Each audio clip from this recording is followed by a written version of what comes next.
Welcome everybody to today's encouragement. We're out here in a beautiful sunshine. The sun actually came out just for us. Backside of our barn, and where it's quiet. And we've decided that we're going to focus today on Psalms 130.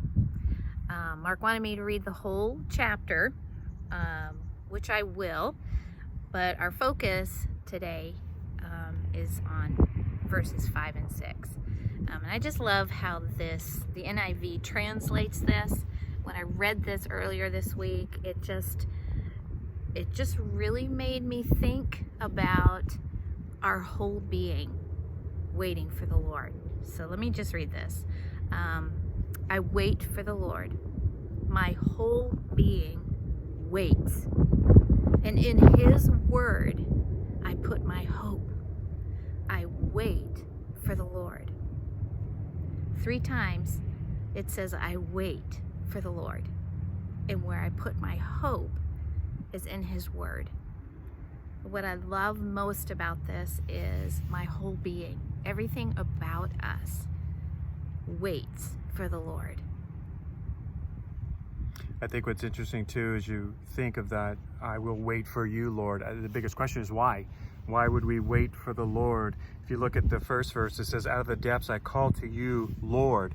Lord is capitalized and exclamation point. So it's telling me the psalmist is not yelling, but he's emphatic about it. He's saying, out of the depths I call on you. What amazes me is that God has created us in such a way that we scream, we cry, we yell, we laugh. And we've all been doing a lot of that, I'm sure.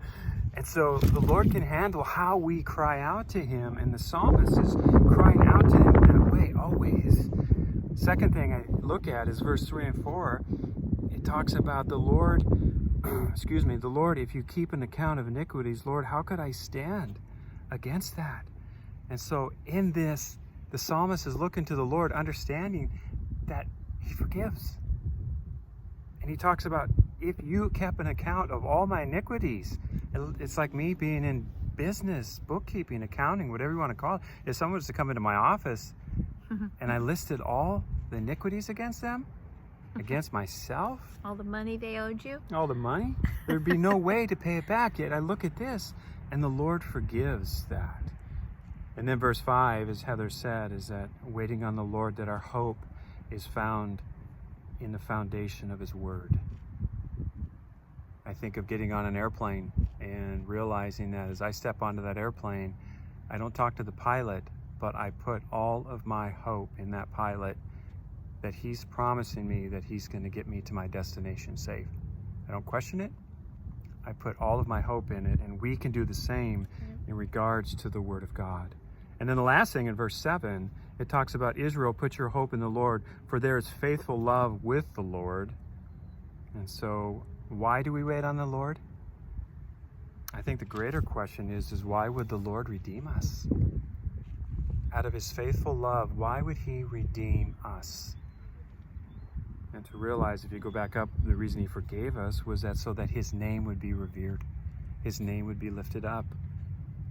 And so if I can rest on the truth and reality that God redeemed us, then I can surely understand what it is to wait on Him.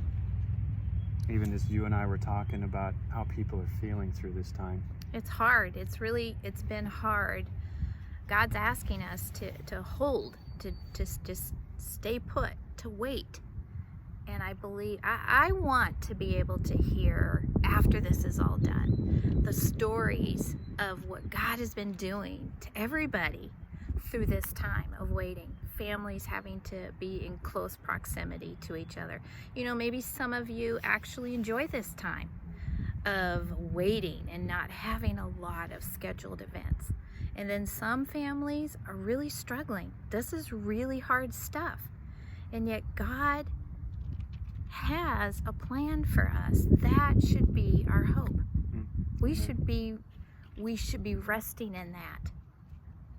So what is our encouragement? Wait on the Lord. Wait on the Lord. How's that encouraging? Because it's somebody who has our future taken care of. Amen. Let's finish with a song. Go for it.